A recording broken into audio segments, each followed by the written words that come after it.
Assalamualaikum warahmatullahi wabarakatuh. Di video kali ini saya akan memberikan sedikit tips-tips untuk menulis laporan ataupun proposal dengan menggunakan Microsoft Word. Ya, tips-tips yang akan saya berikan di sini untuk mempermudah kita dalam melakukan format dokumen, pembuatan daftar isi, daftar gambar, daftar tabel, dan juga daftar pustaka serta citasi yang digunakan di dokumen laporan maupun proposal. Ya, yang pertama di sini ini saya pull up dulu untuk file-filenya.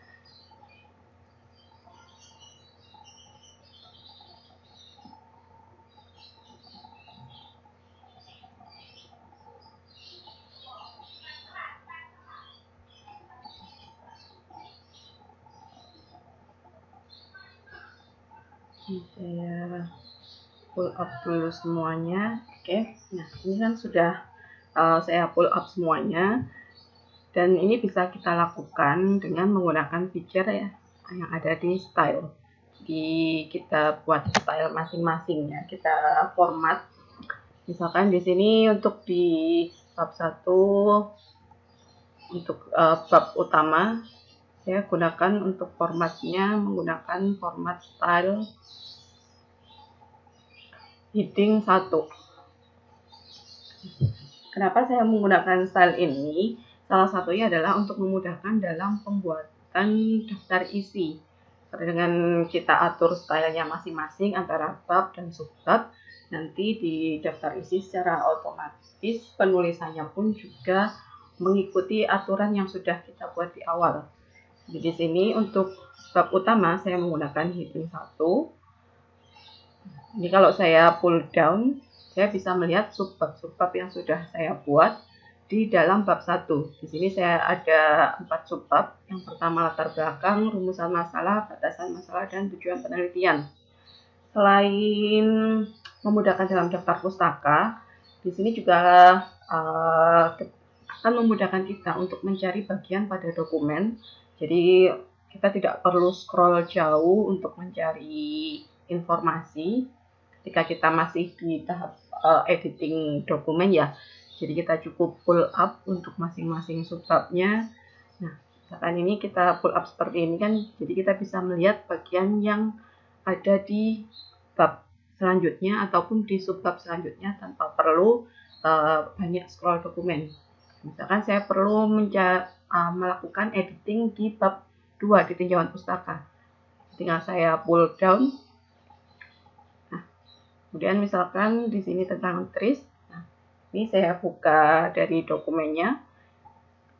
Saya dengan mudah mencari informasi data saya sendiri yang ingin saya lakukan formatting atau maupun editing di bagian isinya. Dengan kita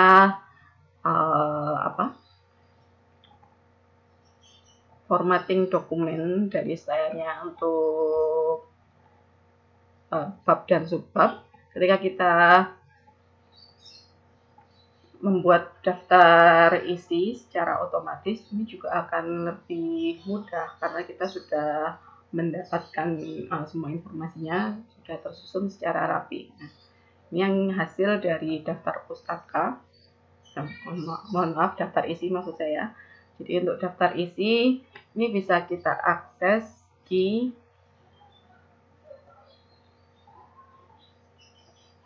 reference table of contents, dan ini dari teman-teman bisa memilih format seperti apa yang diinginkan. Misalkan tulisannya contents, table of contents. Nah, ini kan ada nih, ada heading 1, heading 2, heading 3. Ini kan disesuaikan dengan apa yang sudah kita format di penulisan sebelumnya. Ya, untuk leveling heading-headingnya, jadi kita bisa langsung gunakan salah satu tabelnya secara otomatis ya. Misalkan ini kan sudah ada. Nah, ini tabel yang saya dapatkan. Misalkan ini saya hapus saja mungkin ya, biar kita bisa melihat. Nah, misalkan saya mau membuat daftar isinya. Saya ambil salah satu format. Nah, dari sini akan secara otomatis kita dapatkan daftar isi tanpa perlu kita men-scroll dari keseluruhan dokumen untuk menulis nomor halaman masing-masing. Nah, karena ini kondisinya dalam kondisi full up seperti ini, sehingga semua nomor dokumennya sama ya, ini ada di halaman 6. Tapi kalau misalkan ini kita buka secara keseluruhan, dia akan mengikuti lokasi dari masing-masing subbab pada dokumen tersebut sesuai dengan halamannya. Jadi tidak usah khawatir. Ini kalau kita buka satu persatu nanti halamannya akan berubah. Nah, kita buka seperti ini. Ini sudah ada perubahannya. Kita buka aja biar terlihat perbedaannya. Nah, ini tinggal kita update table, update entire table. Nah, sudah terupdate nomor-nomor halamannya. Jadi kita dengan mudah, ini juga bisa kita ganti tulisannya menjadi daftar isi. Namun ketika kita sudah mengganti tulisan seperti ini, ketika kita mau mengupdate lagi dari tabelnya, ya kita tinggal klik di update tabel tadi.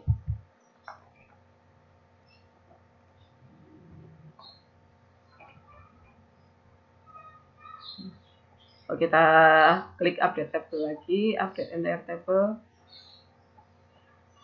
nanti di nomor-nomor halaman ini akan terupdate secara otomatis. Dan kita juga bisa memformat untuk jenis fontnya sesuai dengan font yang digunakan pada laporan. Nah, di sini saya menggunakan Times New Roman.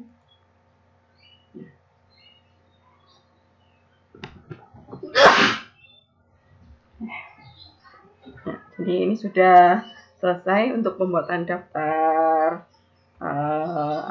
isi. Dan yang berikutnya di sini saya pull up dulu karena saya mau melihat di bab 2. Di bab 2 saya mengisikan banyak sekali gambar-gambar yang untuk digunakan di laporan. Dan untuk gambar juga kita tidak perlu menuliskan secara untuk formatting penomorannya, kita bisa menggunakan feature yang ada di Microsoft Word, yaitu di insert caption. Dengan kita menggunakan feature insert caption, kita juga bisa mendapatkan dari daftar gambar. Jadi untuk daftar gambar biasanya kan di laporan ada ya, daftar gambar, ini table of figures ataupun table of tabelnya. Dan kita formatting sesuai dengan formatnya sudah kita tentukan. Misalkan kalau di sini saya untuk formattingnya gambar 2.1, saya masukkan nomor babnya, kemudian baru nomor gambarnya. Ini bisa di format di sini, insert caption. Nah, di numberingnya, misalkan di sini ingin dimasukkan include chapter number, itu bisa di format di sini. Dan kita membuat format numbering seperti ini ketika kita akan memanggil gambar tersebut atau menyebutkan gambar tersebut di dalam paragraf. Ini bisa kita lakukan secara otomatis sehingga ketika nomor gambarnya berubah, nomor-nomor gambar yang ada di dalam paragraf-paragraf ini juga akan otomatis terupdate.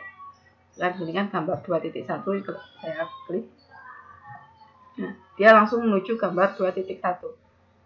Dan untuk menggunakan seperti ini saya hapus dulu ya. Ini saya hapus pada gambar 2.1.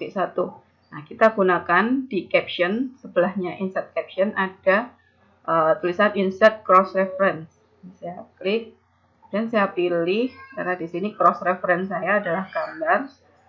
Dan saya masukkan, kalau kita klik insert as hyperlink, maka ketika kita klik pada nama gambar tersebut dengan tombol kontrol, kita bisa langsung menuju gambar yang dituju.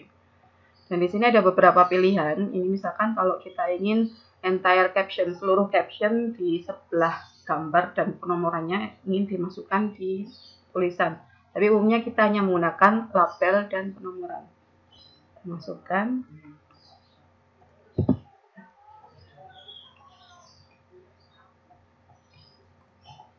Untuk fontnya nanti bisa disesuaikan. Ini kalau misalkan saya klik hyperlinknya, saya langsung diantarkan ke gambar yang dijadikan referensi. Dan dengan kita menggunakan feature ini, ketika nanti misalkan saya mau menambahkan gambar di tengah-tengah antara gambar 2.1 dengan gambar 2.2 ya, sehingga gambar 2.2 ini menjadi gambar 2.3. Padahal di paragraf saya juga menyebutkan tentang gambar-gambar tersebut. Nah, dengan kita menggunakan cross reference, kita tidak perlu khawatir masalah nomor-nomor yang ada di paragraf, karena secara otomatis akan terupdate, dan ini juga akan memudahkan kita. Jadi tidak perlu setiap ada update isi laporan atau proposal, kita juga harus mengupdate keseluruhan referensi-referensinya.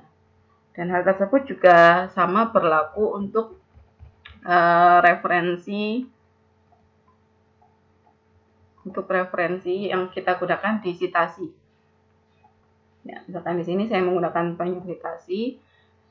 Untuk citasi sendiri, kalau tadi yang gambar sudah selesai ya. Untuk citasi sendiri kita bisa menggunakan by default dari Microsoft Word dengan menggunakan citasi ini ya, di citation and bibliography, atau juga kita bisa menginstal aplikasi Mendeley. Dengan aplikasi Mendeley ini cukup mudah karena kita ada library sendiri di aplikasi Mendeley. Atau kalau misalkan tidak mau menginstal ini ya, kita cukup bisa menggunakan insert citation dari Microsoft Word. Dengan kita menggunakan citasi seperti ini, kita bisa dengan mudah mengubah-ubah untuk style yang digunakan. Secara umum biasanya style apa, Harvard, ataupun misalkan IEEE. Kalau ini untuk citasi biasanya digunakan untuk tulisan jurnal. Misalkan saya ganti. Nah, secara keseluruhan yang ada di laporan, dia untuk penomorannya sudah otomatis diurutkan dari awal. Nah, jadi kita tidak perlu mengubah-ubah lagi, dan di daftar pustaka juga akan terupdate secara otomatis sesuai dengan format citasi yang kita gunakan. Biasanya kalau untuk laporan penelitian, umumnya kita menggunakan style apa, ataupun juga dari Harvard. Misalnya saya tetap saja di apa. Nah, untuk memasukkan citasi sendiri, di sini banyak jenis yang bisa digunakan.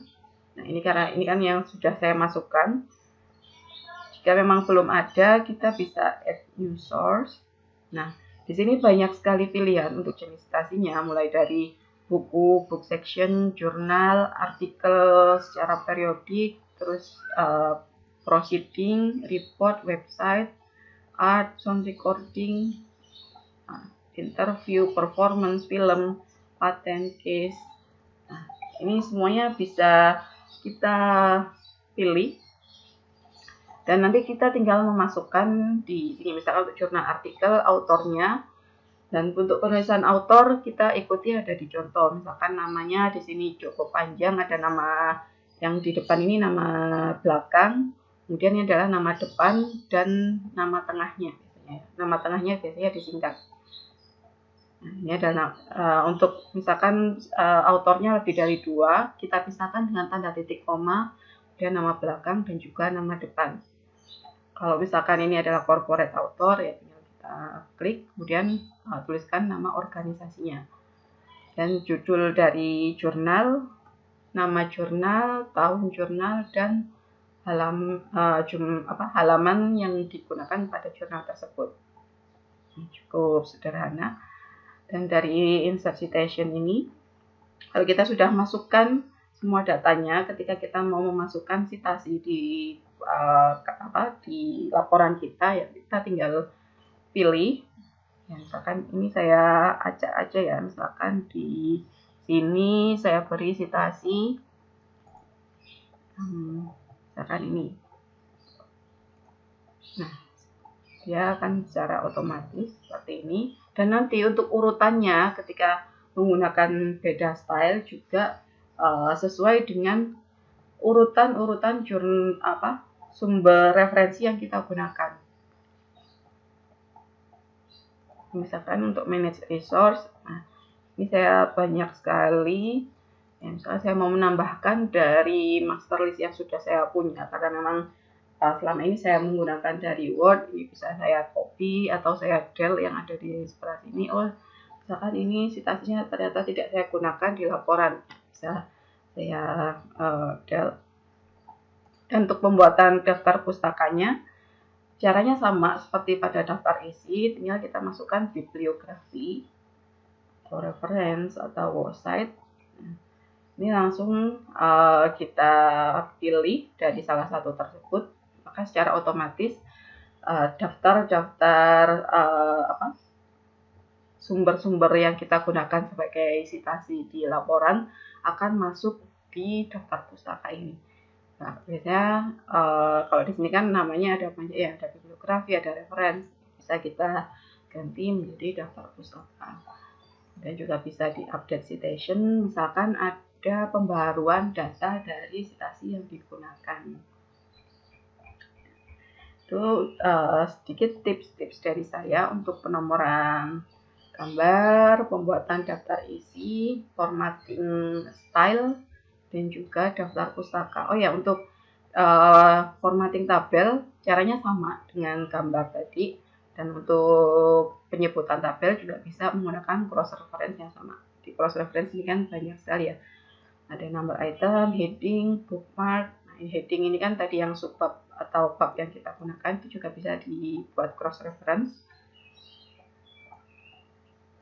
Nah, selesai. Itu sedikit tips-tips dari saya untuk pembuatan laporan. Silakan diaplikasikan untuk pembuatan proposal dan juga laporan, ya bisa di karya tulis teman-teman ataupun di skripsi. Ya, sekian dari saya. Terima kasih. Wassalamualaikum warahmatullahi wabarakatuh.